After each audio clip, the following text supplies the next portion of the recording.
son niños que les cuesta trabajo seguir un proceso. Pierde objetos, carteras, celulares, y que a cada rato tiene que regresarse 3 veces a la casa porque ya dejó cada uno de los objetos que tenía que llevar al carro. Y son personas con capacidad intelectual totalmente normal o a veces por arriba del normal. Tú eres brillante, ¿por qué no logras lo que tienes que lograr? Si te están estorbando los síntomas, tienes que hacer algo. Sí. En Consulta, el podcast del Centro Médico ABC. Bienvenidos al espacio donde los médicos especialistas del ABC despejan tus dudas y te brindan la información que necesitas para cuidar de ti y de los tuyos. ¿Sabías que el trastorno por déficit de atención e hiperactividad es un padecimiento crónico y comienza a revelarse antes de los 7 años? Alrededor de 8.8% de la población mundial vive con un trastorno por déficit de atención e hiperactividad. Según el Manual de Diagnósticos de Trastornos Mentales, entre el 60 y el 80% de las personas con TDAH también padecen algún otro trastorno mental. El trastorno por déficit de atención e hiperactividad afecta a millones de personas en todo el mundo. Suele pensarse que es solo un pretexto para justificar malas conductas. En este episodio exploraremos la complejidad y diversidad del trastorno por déficit de atención e hiperactividad, así como las últimas investigaciones y estrategias para manejar los desafíos de este trastorno. Acompáñanos, soy Sandra Villalobos, estás en Consulta, el podcast del Centro Médico ABC. Bienvenidos. El día de hoy nos acompaña la doctora Eva Belmar Pesch. Ella es especialista en psicología por la Universidad Iberoamericana. Bienvenida, doctora, y gracias por acompañarnos el día de hoy. Muchas gracias por invitarme. Y también le damos la más cordial bienvenida al doctor Alberto Ruiz Chow, quien se formó como médico cirujano en la Universidad Naval y realizó la especialidad en psiquiatría en adultos de la Universidad Nacional Autónoma de México. Muchas gracias. Gracias por la invitación. Agradezco su tiempo y sobre todo su disposición para hablar de este tema tan relevante hoy en día. Y me gustaría comenzar por preguntarles qué es el trastorno por déficit de atención e hiperactividad, también conocido como TDAH, y cuál es esta diferencia con el término TDA. Doctor Chow. La definición es trastorno por déficit de atención y hay subtipos que pueden ser con hiperactividad o con predominio de inatención y hay otros subtipos que están también en investigación, pero el término se quedaría hasta trastorno por déficit de atención y ya puede ser con o sin hiperactividad. El core de los síntomas es precisamente la deficiencia en la atención sostenida, pero en términos generales el core específico es las fallas en la atención, que es una función mental. Ok, Eva, ¿qué tan frecuente es esta enfermedad o este trastorno en México? Pues es bastante frecuente, como ustedes pusieron por ahí, es alrededor del 8-10% en general. Y algo que es interesante, antes se pensaba que en la infancia de alguna manera se dejaba de tener TDA, ¿no?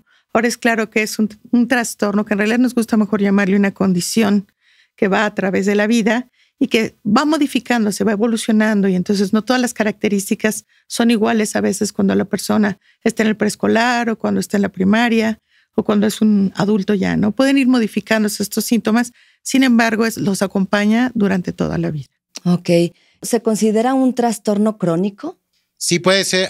Bueno, hay como varias etapas, generalmente hacia la adolescencia y después, más o menos como a los 18 años, muchos de los síntomas podrían atenuarse, pero como ya dijo la doctora Belmar, hay ocasiones en que los adultos podemos seguir con síntomas residuales y hay algunos criterios actualmente de investigación que consideran que hay de aparición de novo, o sea, que aparece por primera vez después de estas etapas en donde hay la prevalencia.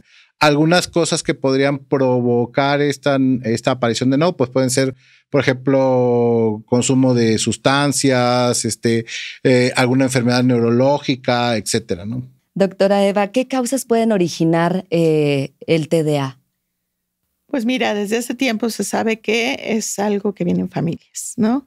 Que muchas familias, muchas veces son los papás, el tío, el primo, el abuelo. Generalmente hay más de una persona dentro de una familia con este tipo de trastorno, ¿no? De condición. Y puede ser de cualquiera de los tipos. Ya el doctor nos ha hablado de varios tipos diferentes que tienen o no hiperactividad, inatención o combinados, que esos son a los que les va más mal y que cuesta un poquito más de trabajo que se puedan adaptar a la vida cotidiana y son los que más frecuentemente piden, como dice el doctor, atención, ¿no? Ok, doctor Chow, entonces, ¿cuáles son esos síntomas más comunes? Pues los que son así como más evidentes es cuando tienen el subtipo de hiperactividad y entonces llaman la atención y, por ejemplo, es clásico que yo tengo un hijo que le tomaban la foto y era el único niño que se estaba moviendo todo el tiempo en al momento de la foto.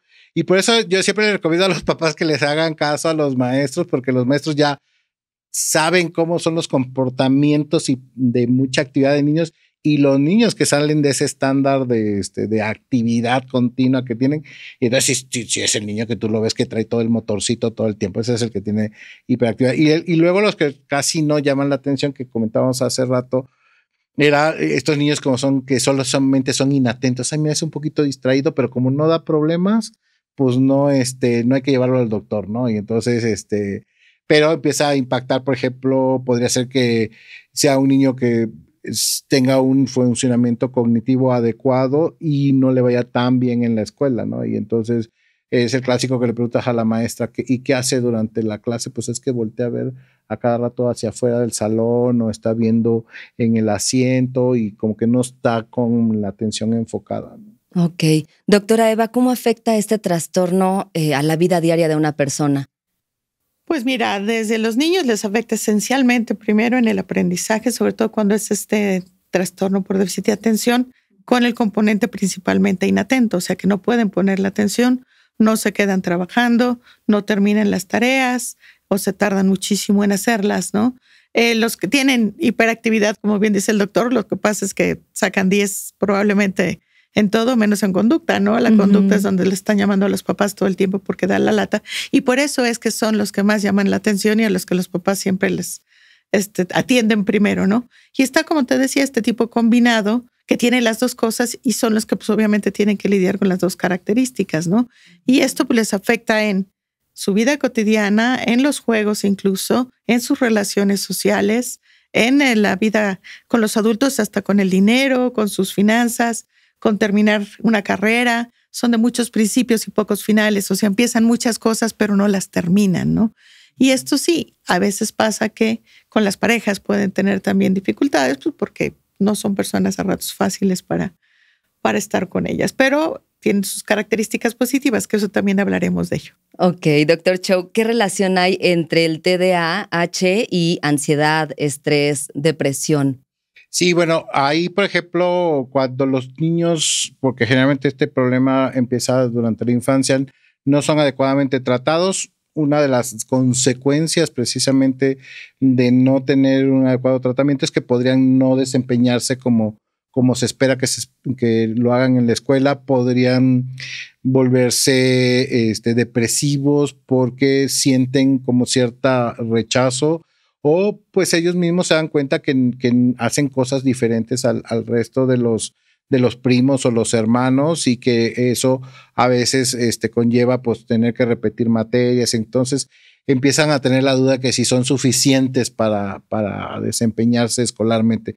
Esa es una. Y en el ámbito familiar pueden ser complicados, como decía la doctora, en el ambiente familiar. Si solo es uno el que tiene déficit de atención, pues no espera el turno para recibir la atención de los papás, etcétera. Entonces puede también crear rechazo de los hermanos o de los propios papás, es decir, sentirse muy agobiados y de pronto ya no quererle prestar atención o regañarlos. Eso también va mermando la autoestima en el niño. Entonces todo eso va creando como un caldo de cultivo para que el niño y el adolescente más adelante y el adulto pues tengan trastorno por depresivo, ansioso y por sí solo la desregulación dopaminérgica que viene y noradrenérgica, pues son algunos de los síntomas son afectivos, ¿no? Depresión y ansiedad. Ok. Doctora Eva, ¿qué tan cierto es que a menudo este trastorno se presente junto con el trastorno obsesivo-compulsivo o el trastorno de conducta? Ok, lo que pasa es que casi siempre estas condiciones tienen lo que llamamos comorbilidades, o sea, otras cosas que los pueden acompañar, ¿no? Algunos de ellos puede ser un trastorno obsesivo compulsivo, porque además soy tan distraído que resulta que dejo todo fuera del lugar, entonces trato de ser como muy ordenado para que no se me olvide dónde están las cosas, no se me pierda. Y esto, como dice el doctor, además, como son las mismas sustancias que están comprometidas en la ansiedad, la depresión y este tipo, el TOC viene mucho también con la ansiedad, ¿no? Entonces, estas cuestiones van juntas. Algunos las tienen igual que como en todas las circunstancias, ¿no? Algunos sí lo acompañan, otros no. Y obviamente les va mejor a los que tienen menos comorbilidades dentro de la condición, ¿no? Ok. Pero, y ahí Sí, adelante, claro. Hay una condición que se llama Gilles de la Tourette, ¿no? Entonces, en donde hay trastornos por déficit de atención, ansiedad, tics y obsesividad. Doctor Chow, ¿qué papel juega entonces la genética y el entorno en el desarrollo del TDA? Nosotros en general en todos los trastornos mentales hablamos de esta interacción ambiente y cerebro, ¿no? Entonces, sí tenemos que tener la predisposición genética. El trastorno por déficit de atención es de los trastornos psiquiátricos o neuropsiquiátricos que más frecuentemente observamos esta carga genética, y al mismo tiempo pues también puede ser favorecido por un estilo de crianza o por algún o como ya lo decía la doctora, hay papás que muy frecuentemente tienen déficit de atención, entonces es un poquito desordenada la casa y esto puede favorecer mucho el tema de mayor desorganización en un niño que ya trae la predisposición genética, ¿no? Entonces sí, siempre hablamos de esa interacción a medio ambiente biológico. Ok. Doctora Eva, ¿qué pruebas realizan para diagnosticarlo? En general el diagnóstico es clínico. Sin embargo, hay una serie de pruebas, por ejemplo, sobre todo cognitivas, que sí nos ayudan y cuestionarios que aplicamos para saber cómo funciona el niño en la escuela, cómo funciona con la familia, saber cómo está funcionalmente con su atención, su memoria, sus funciones ejecutivas. Este es un trastorno en el que se comprometen los lóbulos frontales de manera muy importante. Y entonces sí nos va diciendo su conducta, lo que puede hacer, lo que puede regular, lo que no puede regular. Esto nos va dando a nosotros una línea de si tiene o no las características funcionales, conductuales y sociales para considerar esto. Cuando tenemos ya todos estos datos, además del examen clínico del médico, pues podemos decir que entonces esto se confirma, ¿no? Como un diagnóstico de déficit de atención. Ok, doctor Chow, ¿cómo afecta a la memoria y a la concentración? En realidad la atención, nosotros desde el punto de vista de las funciones mentales que tenemos, las funciones cognitivas requieren como principio básico tener atención sobre el estímulo y una atención enfocada y una atención que puede ser como mucho más amplia, ¿no? Generalmente lo comparamos con como una lámpara, ¿no? Tú puedes focalizar mucho la lámpara para ver un solo estímulo o puedes ampliar mucho la lámpara para ver como más amplio el panorama, ¿no? Entonces, todo hecho requiere funciones cognitivas más adelante que van a consolidar la memoria para que yo pueda después registrarla, etcétera, pero ahí sí la que es experta es la doctora. A ver, doctora. En realidad aquí lo que pasa es que la atención es una función básica. Si yo no pongo atención, no puedo aprender, ¿no? No puedo tener una memoria adecuada. Además, precisamente, ¿no? Yo tengo diferentes tipos de atención y lo consideramos como un problema de regulación, porque es o todo o nada. Como él dice, se pueden enfocar a veces en una sola cosa, meterse allí y no hacerle caso a nada más. O sea, pueden inhibir todos los estímulos y meterse ahí. Pero a veces no pueden inhibir y regular los estímulos de fuera. Entonces es como si todos los estímulos que tengamos aquí estuvieran teniendo el mismo valor o lo que estamos hablando aquí. Y entonces satura también el sistema, ¿no? Y a veces incluye sus propios pensamientos. Entonces es un problema de regulación y de poder inhibir y jerarquizar estímulos para yo poder atender, concentrarme, mantener este esfuerzo mental sostenido en una tarea que así lo requiere y luego además entonces poder hacer algo con esta información. Entonces, como ves, sí es muy complejo porque de una o dos funciones que no están muy bien, se echa todo a perder. De hecho, a mí me gusta decir que es un poco como tener una muy buena orquesta porque, como dice el doctor, frecuentemente son gente inteligente que tiene buena capacidad intelectual y cognitiva, pero que como el director de orquesta, que es nuestro lóbulo frontal, es un chambón, o sea, no es muy eficiente. Aunque tengamos a la mejor orquesta ahí detrás, la orquesta no funciona ni suena bien. Muy interesante lo que nos platican y sobre todo esta referencia de una forma mucho más palpable para muchos entender de qué se trata, ¿no? Vamos a una breve pausa, pero regresando vamos a platicar sobre las diferencias de este trastorno en niños y en adultos, así como en las opciones de tratamiento. Soy Sandra Villalobos, estás en Consulta, el podcast del Centro Médico ABC. Volvemos. Encuentra más consejos de salud en nuestra página web, centromédicoabc.com. Muy bien, pues estamos de regreso platicando con la doctora Eva Belmar-Pesch y el doctor Alberto Ruiz Chow. Y bueno, pues ya que hablamos de los síntomas, ahora me gustaría que nos platicaran acerca de estos tipos de TDAH que existen y cuáles son estas diferencias entre ellos. Generalmente son hiperactivo, el que mete el hiperactivo también trae impulsividad o no, pero frecuentemente sí. El inatento y, como decíamos, el combinado, el que tiene un poco de todos. Se han hecho algunos de que le llaman uno que dicen sluggish, que son así como muy lentos para trabajar, que se une más al tipo inatento, pero que bueno, que lo consideran una variedad. Y eso puede durar, como les decía yo, puede ser que tengas un tipo o unas características cuando eres pequeño, van modificándose cuando eres adolescente y cuando eres adulto te quedan otras, que es como dicen, es algo residual. Y esto es lo que puede ir cambiando en el transcurso de la vida. Ok, doctor Chow, ¿cómo se manifiesta en niños y adolescentes? Bueno, en los niños generalmente lo que empezamos a observar es cuánto tiempo va aumentando el tiempo de que puedes prestar atención a los estímulos, ¿no? Por eso en las escuelas vas aumentando la complejidad de las tareas que das y de los tiempos para cada cosa. Y entonces, en teoría, nosotros vamos llegando a un span de atención o un tiempo de atención, pues más o menos sostenido de 1 hora, ¿no? Para cierta materia, ¿no? Eso se va modificando. Y lo que vemos en los niños es que eso no, que tienen déficit de atención, que eso no está sucediendo. O el niño que habíamos dicho que está totalmente moviéndose y todo el tiempo no puede estar quieto y tiene que estar platicando con el compañerito de al lado, etcétera.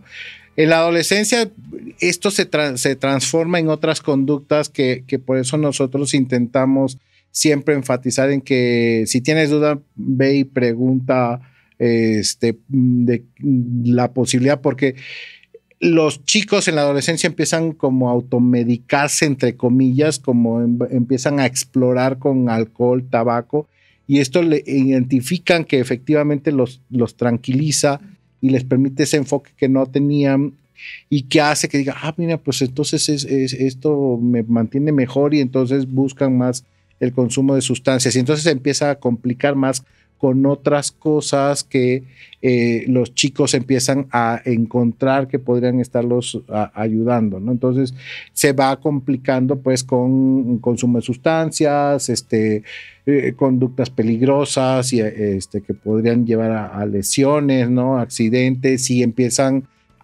a tener conductas que van en contra de la ley, ¿no? Que además se combina, y a veces los papás piensan que solo es el tema normal de la adolescencia, ¿no? Que se combinan con conflictos ya algunas ocasiones legales, ¿no? Entonces sí es muy importante ir como siguiendo a los chicos, porque como decimos, ¿no?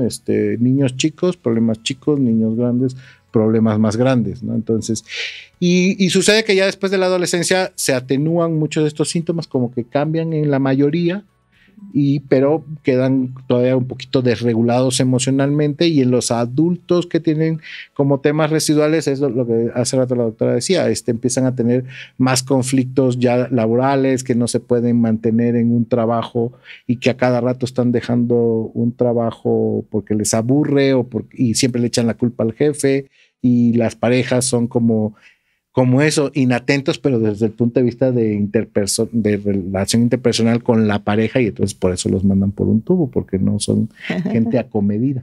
Claro. Y generalmente el café es lo primero que le entran, porque se dan cuenta que el café es lo primero que sí les ayuda, ¿no? Uh-huh. Entonces empiezan a tomar una tacita, 2, 3, 4, y cuando empezamos a abusar del café también tenemos un problema. El cigarro es lo otro, y luego hace una buena combinación entre cigarro y café, y ustedes ven un montón de adultos que entre el cigarro y el café ahí se le llevan. Y todo estaría muy bien si no hicieran daño, ¿no? Bueno, el café en cantidades moderadas se ha visto que tiene más beneficios que prejuicios, pero el cigarro es terrible, ¿no? El tabaco, ese sí no hay manera de que le veamos una cuestión positiva. Y desde luego el alcohol, porque el alcohol, bueno, cuando además tengo ansiedad y tomo un poquito de alcohol y eso me relaja, el problema, como dice el doctor, es ese. Por eso es importante la atención. Y cuando los pacientes nos preguntan, ¿y será que cuando le dan la medicina no se va a volver adicto a la medicina? Les digo al contrario, hay estudios muy, muy buenos que dicen todo lo contrario. Si ustedes atienden a un paciente con trastorno por déficit de atención, entre más temprano, mejor, y muy probablemente le van a ahorrar muchos líos en la adolescencia y en la edad adulta, porque esta neuroquímica sí se va acomodando, sí va mejorando. Ok. ¿Qué tan cierto es esto que es más hacia los niños que a las niñas? Lo que pasa es que es diferente. En general, precisamente por alguna razón, antes se pensaba que eran más las niñas que los niños. Ahora estamos claros que es muy parecido. Nada más que a veces los tipos y el cómo manifiestan la condición como tal, qué características van teniendo son distintas. Siempre se ha pensado que las niñas son un poco más inatentas y los niños un poco más hiperactivos, ¿no? Pero hemos encontrado de todo tipo con niños y niñas ahora y eso ya no es como una realidad. Era nada más como antes lo teníamos un poquito más catalogado. Pero no es cierto ya. Ok. Dr. Chow, ¿qué señales deben buscar los papás o los maestros para detectarlo?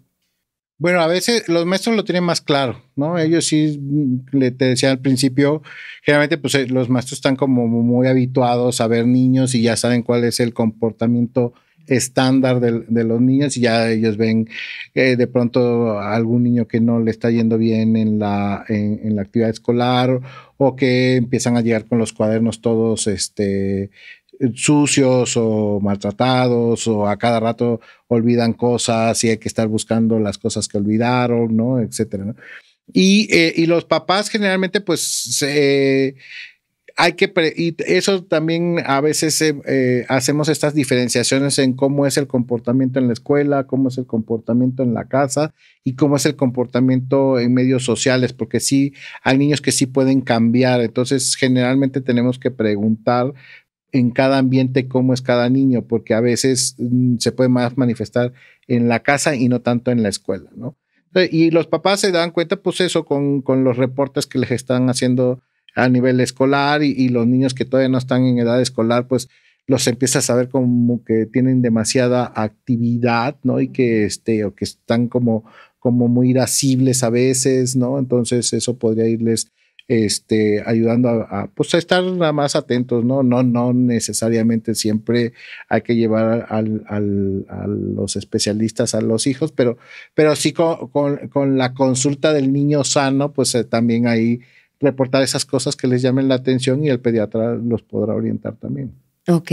Doctora Eva, ¿la crianza con falta de límites claros se puede confundir con este trastorno? En general, no. Yo creo que sí hay una diferencia porque si la mamá, ¿no?, tiene TDA y a ella le cuesta poner límites y todo esto, evidentemente es claro que el niño no tenga muchos límites y demás, ¿no? En general son niños que no importa que le pongas límites, no importa que lo hagas todo muy bien, tienen esto, ¿no? A los otros niños tú les empiezas a jalar un poco la rienda, ¿no? Y les pones en su estructura y funcionan inmediatamente, ¿no? La estructura no la pueden ellos, vamos a decir, meter en ellos mismos, ¿no? Sino que aunque les pongan los límites, les digan la estructura, les digan por dónde ir, les cuesta mucho trabajo poder seguirla, porque la estructura interna para regular, para inhibir, para estar atentos o para poder regular sus movimientos, su conducta en general, no está bien establecida. Ok. Doctor Chow, ¿cómo puede afectar el rendimiento académico? Si tú no pones atención, entonces tu capacidad de matemática podría no estar, o sea, conceptos abstractos podrías no asimilarlos tan adecuadamente. Y bueno, ahí es donde la parte de neuropsicología a nosotros nos ayuda muchísimo porque a veces viene acompañado con otras problemáticas del aprendizaje, ¿no? Que no solamente es el déficit de atención, como puede ser lectoescritura, ¿no? U orientación visoespacial. O sea, tú tienes que, por ejemplo, en matemáticas tienes que organizar por unidades, decenas y centenas, ¿no? Y si un niño no está desorientado visoespacialmente y no sabe acomodar todo en ese orden, pues entonces siempre va a ir mal en matemáticas, ¿no? O no escribe bien, etcétera. Son un montón de cosas que sí necesitamos mucho la evaluación neuropsicológica para saber si no hay otras comorbilidades. Sí, ahí es importante. Son niños que les cuesta trabajo seguir un proceso, por ejemplo, ¿no? Entonces el paso 1, 2, 3, 4, 5, que son necesarios para un montón de cosas, desde para cocinar, ¿no? Pero, por ejemplo, para resolver un problema aritmético, pues tú tienes que guardar la información un rato en tu cabeza para luego hacer algo con ella, y eso frecuentemente les cuesta trabajo. O incluso para escribir un texto, si le piden que escriba un texto de algo, y por eso a veces les pedimos que hagan un texto de cualquier tema, es que yo tengo que tener la información en mi cabeza, irla poniendo en cierto orden y poniéndole un sentido lógico, ¿no? Simplemente eso les cuesta mucho trabajo. Otra vez, como te decía, son muchos principios y pocos finales. Como el doctor decía, les alcanza un poco como las sustancias para estar un ratito, pero luego ya no tienen con qué. Y entonces no terminan los exámenes, no logran terminar el proceso, se pierden en todo esto. Y evidentemente, académicamente, no copian tareas, no terminan trabajos. Y no es necesariamente nada más que den la lata en el salón, ¿no? Y son personas con capacidad intelectual totalmente normal o a veces por arriba del normal. Un tanto complejo, pero muy interesante, ¿no? Tratar de entender estos comportamientos. Doctora Eva, entonces, ¿alguna recomendación que pueda darle, no sé, a los maestros, a los papás, a los cuidadores con con niños con TDA? Generalmente es primero saber que lo tienen, entender de qué se trata y dar las adecuaciones que les llamamos curriculares dentro de la escuela y en casa, ¿no? No le vamos a pedir que se quede media hora sentado para comer, pero si le buscas que se quede 10, 15 minutos, es otra cosa. Como dice el doctor, también hay que considerar la edad, ¿no?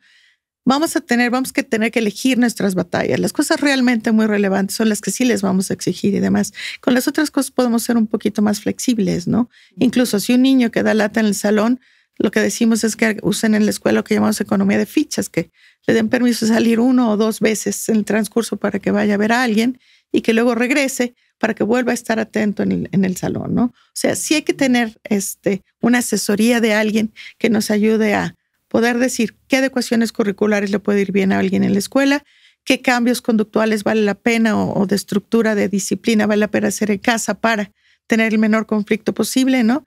Y que sí, yo siempre creo, a estos niños les viene muy bien hacer deporte, mucho deporte. Dormir bien, a todos nos viene bien, pero a estos niños más, ¿no? Que muchas veces, frecuentemente tienen trastornos del sueño per se, también por su misma forma de estar armados desde el punto de vista neuroquímico. Y tener una dieta balanceada. Cuidado con el azúcar, sobre todo en la noche, ¿no? Los que se los quiten del todo, pero en la noche, por favor, no, mejor proteínas, ¿no? Y este tipo de cosas que pueden ser cambios muy sutiles que sí pueden hacer alguna diferencia. Perfecto. Doctor Chow, ¿esto persiste en la edad adulta? En un porcentaje bajo, afortunadamente, pero puede persistir. Lo que podría ser como un poquito consecuencia sobre todo cuando no son atendidos los chicos, pueden crear malos hábitos de trabajo o de seguir reglas, etcétera, y esto puede ser muy conflictivo para un adulto, que ya pues a los adultos sí ya les exigimos mucho más que sigan reglas y estructuras, ¿no? Entonces sí puede ser. Entonces, esta persona que identifica que de pronto el dinero no le alcanza, o si así gane 100 pesos o gane 1,000 pesos, no le alcanza, o que pierde objetos, carteras, celulares, y que a cada rato tiene que regresarse 3 veces a la casa porque ya dejó cada uno de los objetos que tenía que llevar al carro, o que con alguna frecuencia tienes accidentes automovilísticos, o que tienes fracturas o accidentes que te golpeas a cada rato, etcétera, porque andas distraído, pues podrían ser síntomas residuales que podrías darte una revisada, porque sí, a veces es impactante como los adultos dicen, oye, doc, pero es que esto yo lo he tenido toda mi vida y a partir de ahora por fin veo todo lo que pasa a mi alrededor y veo los colores, veo todo. Así era la vida. Así es la vida. Y digo, sí, ¿no?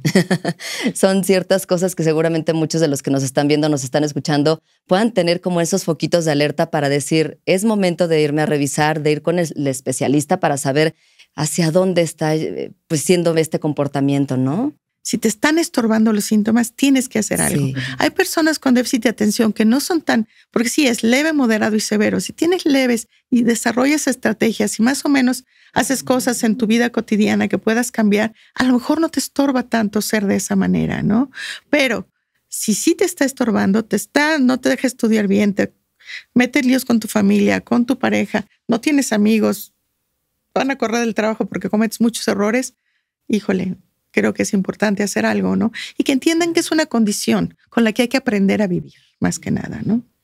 Sí, perdón, y otro grupo también importante de gente que consume sustancias, un porcentaje de ellos podría ser que no las necesiten y que en realidad necesiten, o sea, más por un problema de déficit de atención residual del adulto que más bien por un trastorno de consumo de sustancias, ¿no? Entonces, también si estás interesado en cambiar tus hábitos de vida, pues podrías revisarte en ese sentido. Claro, doctora Eva, ¿es cierto que las mujeres pueden experimentar algunos síntomas de manera diferente que los hombres, lo cual pues podría llevar a algún diagnóstico tardío?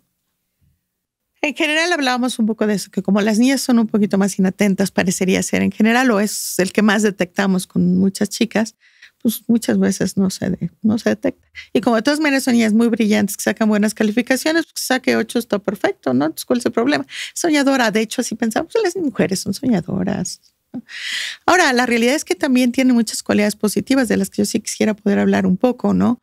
Son muy creativos, son poco rencorosos, tienen facilidades para resolver circunstancias, ¿no? O sea, de hecho, incluso salió en alguna revista científica un artículo que decía que gracias a estos que se salen de la caja, que son los TDA, esta especie ha evolucionado, ¿no? Porque son la gente que se atreve a hacer cosas distintas, aunque a veces les cuesta caro, ¿no? Uh-huh. Pero que de alguna manera sí tiene también muchas cuestiones positivas ser así. Son muy intensos, a veces para bien, a veces para mal también, ¿no? Uh-huh. Y eso es lo que a ratos es difícil de manejar, porque me encanta que sea tan cariñoso, pero híjole, cuando se enoja se pone que nadie lo aguanta, ¿no? Entonces esas son las cosas que también uno tiene que entender. Y cuando la familia lo entiende, empezando por los papás, luego los hermanos y pues luego los que siguen, también es más fácil la convivencia con personas así. Ok, qué interesante, doctor Cho. ¿Qué desafíos se enfrentan los adultos con TDA en la productividad, no sé, por ejemplo, laboral, social, ocupacional? Sí, cuando no lo han identificado, que ese es el factor que los hace no desempeñarse como lo esperaba. Esa es la clásica frase, es que tú eres brillante, ¿por qué no logras lo que tienes que lograr? ¿No? Entonces esa es la pregunta que nos debemos hacer, ¿por qué no logras lo que tienes que lograr? Y entonces ahí viene donde, pues, independientemente, por ejemplo, hay gente que dice, pero es que yo soy creativo, yo quiero ser pintor, ok. Aunque no lograr, nuestros colegas pintores dicen, es que pintar no nada más es inspiración, también tiene la disciplina de ponerte a pintar, ¿no? O yo quiero ser escritor, bueno, tienes que ponerte a escribir, o sea, toda área del desempeño humano pasa por el proceso de tener continuidad en el proceso creativo, desde ahí, por ejemplo, ¿no? Entonces, uh-huh. Si tú de pronto vas dejando cosas precisamente porque no tienes la disciplina, pues entonces en casi cualquier área de la disciplina humana, pues no te va a ir tan bien, ¿no? Si no persistes. Sí que ese es parte del tema que tienen los adultos con déficit de atención, ¿no? Tal vez, no sé, en los deportes podría ser, pero también requiere entrenar, etcétera, si quieres ser un deportista de alto rendimiento. Exacto, ¿no? Necesitas recibir reglas y seguir ciertos límites y aceptar la autoridad, que luego les cuesta mucho trabajo, ¿no? La autoridad de un coach, de un jefe, de lo que fuera, ¿no? Claro, y vaya que conocen a los pacientes, ¿verdad? Por eso dicen sí, pero... doctora Eva, ¿cómo puede el TDA afectar estas relaciones interpersonales? El hecho de que tú me estés hablando, por ejemplo, yo esté en la luna de Valencia, pues, ¿no? Uh-huh. Y luego me digas tú, sí me entendiste, ¿verdad? Y yo te digo, sí, pero luego me dices, oye, y entonces yo te dije, ¿me dijiste qué? Digo, tengo a los esposos que dicen, es que mi esposa dice que nunca le hago caso, ¿no? O que siempre olvido las cosas, siempre se me olvidan fechas, siempre pierdo cuestiones, llevo mal las finanzas. Y esto siempre hace líos con la relación familiar, ¿no? Y personal. Y como tampoco persisten a veces en el mantener una relación de ida y vuelta en una amistad, pues eso también hace que entonces la gente se vaya y no mantengan la amistad por mucho tiempo, ¿no? Eso también es importante. Y bueno, cuando no tienen un buen control y regulación de el enojo, de los impulsos y demás, pues se vuelve gente muy difícil de manejar y de tener cerca, ¿no? Porque pues pueden golpear, insultar, hacer cosas que no son muy agradables y que a ratos los hermanos, a veces esos son los líos mayores y que entonces se alejan los hermanos, exacto, por esas cosas. Doctor Chow, ¿qué estrategias pueden ayudar a mejorar la concentración y la productividad? Bueno, lo que básicamente nosotros pedimos, si ya identificamos que alguien tiene déficit de atención y aparte queremos complementar con el tratamiento farmacológico, lo que hacemos es pedirles que vayan a terapia cognitivo-conductual, ¿no? Y actualmente también ha estado muy en desarrollo el uso del mindfulness para mejorar precisamente todos estos procesos cognitivos que decía la doctora Eva, porque sabemos que sí se modifican estos procesos cognitivos, nada más que es un poquito más tardado, ¿no? Y básicamente, pues, ir adquiriendo disciplina y a veces las conductas de compensación que tienden a ser de ese tipo, obsesivas, ¿no? Entonces, les pedimos que sí se vuelvan un poquito obsesivos con verificar cosas para poder ver si están siguiendo el proceso como debe de ser, ¿no? Pero yo les recomendaría que de inicio, pues para que no se desgasten, pues busquen la ayuda profesional, tanto en el área de psicología y psiquiatría, y eso les ayudará a como encontrar cuál es la mejor herramienta que a ti te sirve, porque yo hay gente que le he propuesto, pues haz mindfulness, no, pero eso a mí no me gusta, entonces a lo mejor un deporte de contacto o algo que te vaya estructurando paulatinamente te podría ayudar. Okay. Sí, es como muy personal, o sea, por eso se trata de tener un diagnóstico, tener una buena evaluación y saber qué tipo, con qué intensidad, cuáles son las características que más te están dando la lata, ¿no? Te estorban en esto. Y entonces poder diseñar estrategias, adecuaciones, qué medicamento incluso podría ser el más adecuado para ti, porque no es igual solo ser inatento que ser hiperactivo impulsivo, ¿no?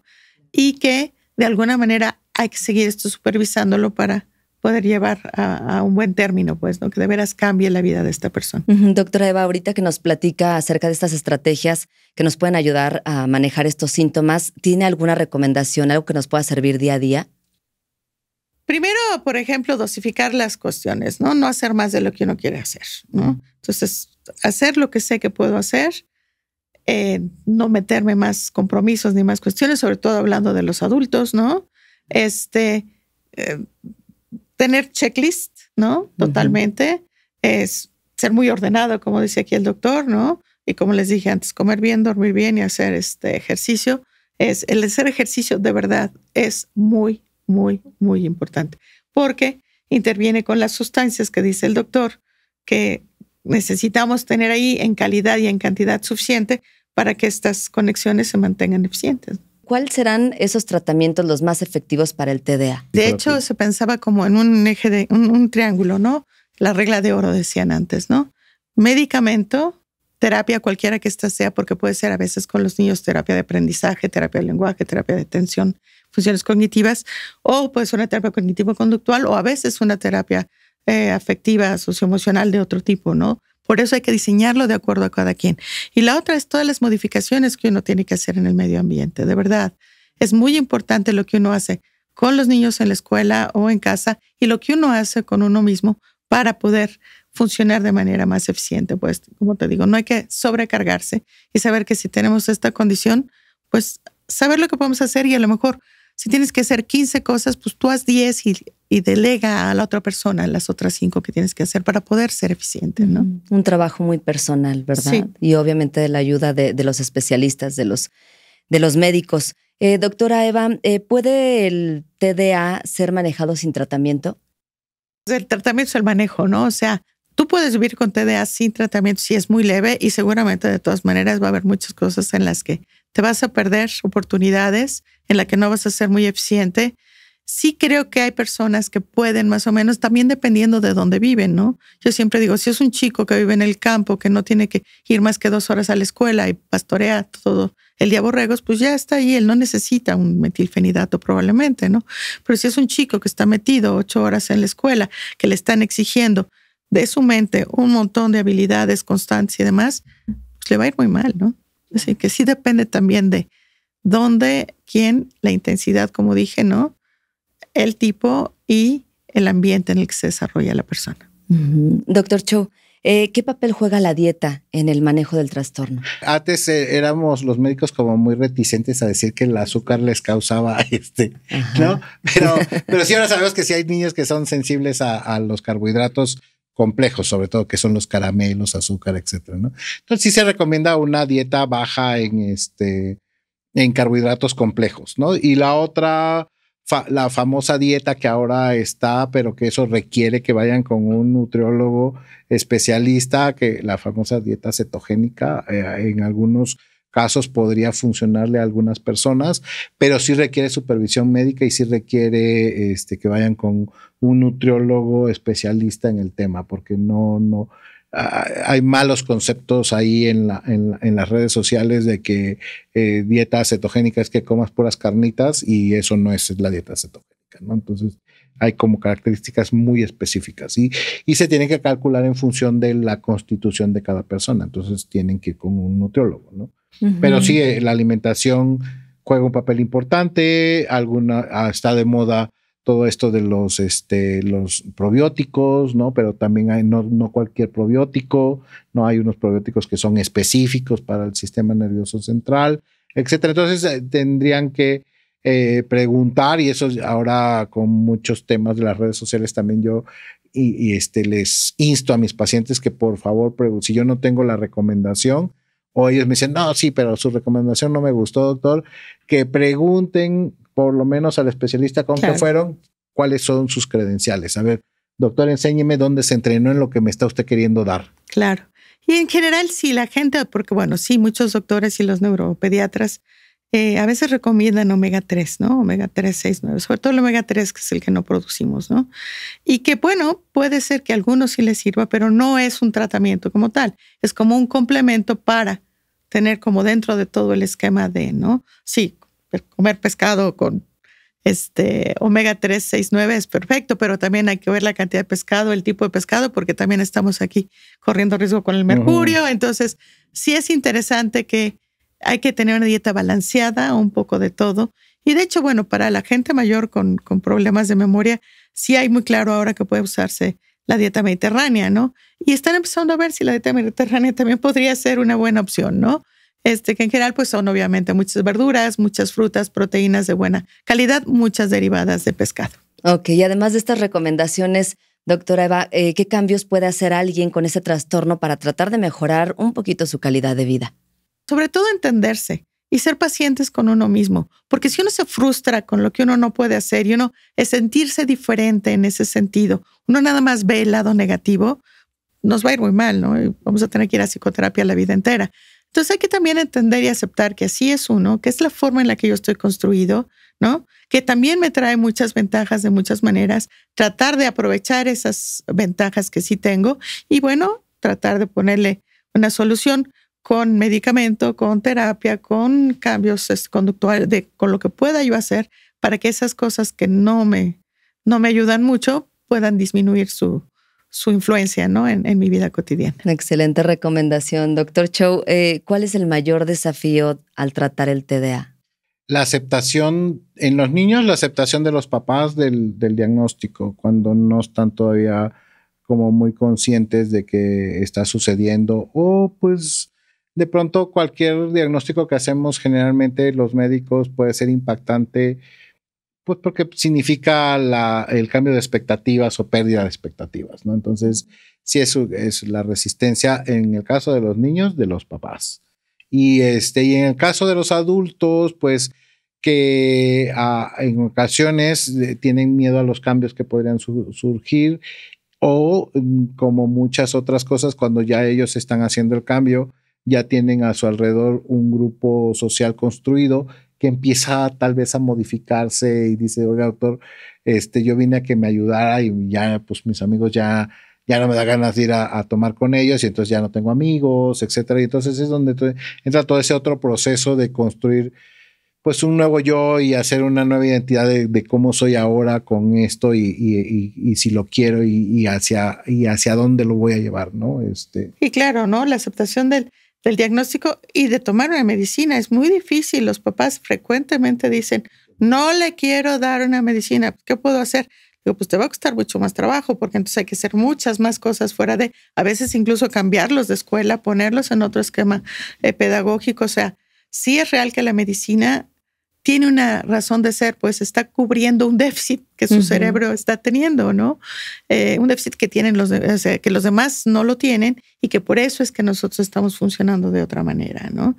Y eso yo creo que, y la otra cosa es que se queden con el tratamiento, sobre todo con los adolescentes y los adultos, ¿no? O sea, empiezan, pero pues como son principios y pocos finales, no se compran las siguientes cajas o se lo toman un día sí, un día no.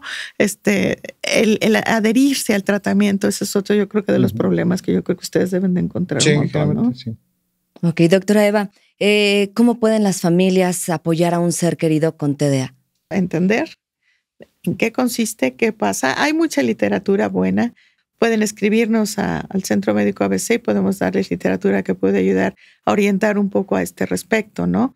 Porque sí hay cosas que uno como persona, como papá, como mamá puede hacer dentro de todo esto, o como pareja o como hermano, pero tampoco es fácil y por lo general se necesita algún terapeuta o alguna persona, ¿no? Que los guíe en esto para poder apoyar a esto de manera más integral. Claro, muchas gracias a ambos por esta información tan valiosa y ahora me encantaría para concluir que cerráramos con nuestra sección ¿Verdad o Mito? ¿Estamos listos? A ver, doctor.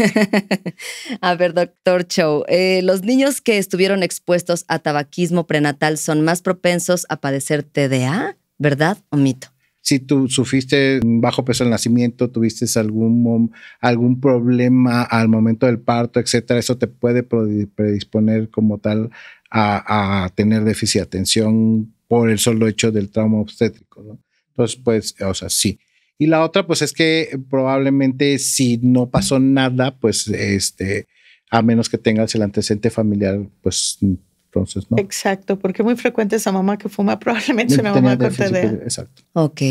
Doctora Eva, ¿el sobrepeso y obesidad en la maternidad son factores de riesgo para que un niño nazca con TDA? ¿Verdad o mito? Yo creo que eso es un mito. ¿Estás de acuerdo, doctor? Es un mito. Lo que sí sabemos es que la obesidad está asociada con mayor frecuencia a déficit de atención. Entonces, a lo mejor una mamá que toda la vida ha tenido un problema de control de peso es probablemente que haya tenido toda su vida déficit de atención. Es igual que con el tabaquismo, ¿no? O sea, las mamás que ya tienen el TDA, pero no es la obesidad per se, ¿no? Ok. El cerebro de los pacientes con TDA tiene menor volumen que los pacientes que no padecen de este trastorno. Eso es un mito. ¿Por qué, doctora Eva? ¿Doctor? Anatómicamente eso no hay ninguna evidencia. Hay una evidencia neuroquímica, eso sí, pero anatómica que yo sepa, no. No, y puede ser también funcional. Por ejemplo, si tú haces una resonancia funcional, puedes encontrar algunos hallazgos, no siempre, y eso hay que ser muy enfáticos. El déficit de atención no se diagnostica con electroencefalogramas, ni con estudios de resonancia, ni con ninguna otra cosa. El diagnóstico es clínico. Cuando pedimos estudios complementarios, generalmente son porque tenemos nosotros en la mente que alguna otra cosa podría estar sucediendo en ese cerebro. Ok, ahora vamos con otro verdad o mito. Es un trastorno que muchas veces se piensa que es irreal y solo es una excusa para justificar malas conductas. Esa es una verdad que utilizan muchas personas, sobre todo los que están en contra de la psiquiatría principalmente, no sé si en contra de la psicología también, pero Y los papás que no aceptan en sí mismos que ellos han tenido un problema, ¿no?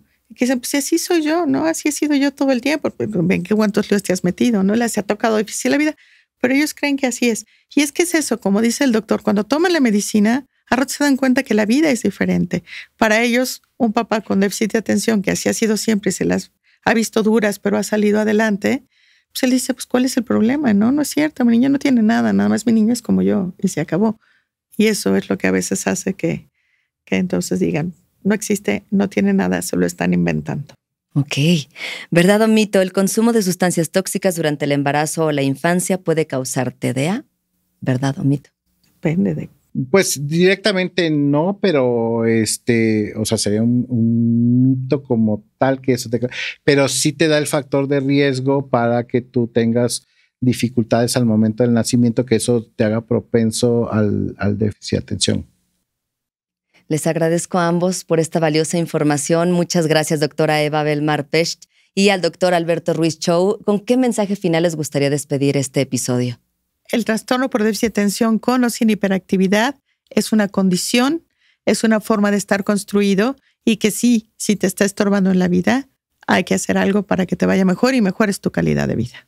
Doctor Chow. Acercarse con los especialistas, ya y proponer también actualmente el enfoque desde el punto de vista de la salud mental es que nosotros tenemos que diseñar tratamientos a la medida del paciente, ¿no?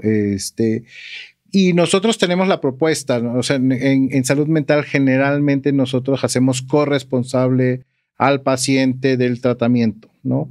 Nuestra parte como especialistas está en decirte qué es lo que deberías de hacer, pero la responsabilidad de hacerlo no es del paciente y en el caso de los niños, pues de los papás del paciente, ¿no? Entonces, nosotros no imponemos nada, nosotros generalmente los invitamos a hacer las cosas que consideramos que de acuerdo a nuestro conocimiento sería lo mejor, pero la decisión es de ellos y se vale que algún papá diga, pues, o sea, ya entendí, tienen razón, no quiero hacer nada de lo que ustedes me dijeron. ¿Qué otras opciones tenemos? Seguramente encontraremos evidencia para opciones no farmacológicas, pero sí ese les digo yo, es el camino más largo, ¿no? Más largo y más complejo. Con más posibilidades de fracaso, ¿no? Gracias, doctores. Y gracias a ti que te quedaste con nosotros hasta el final.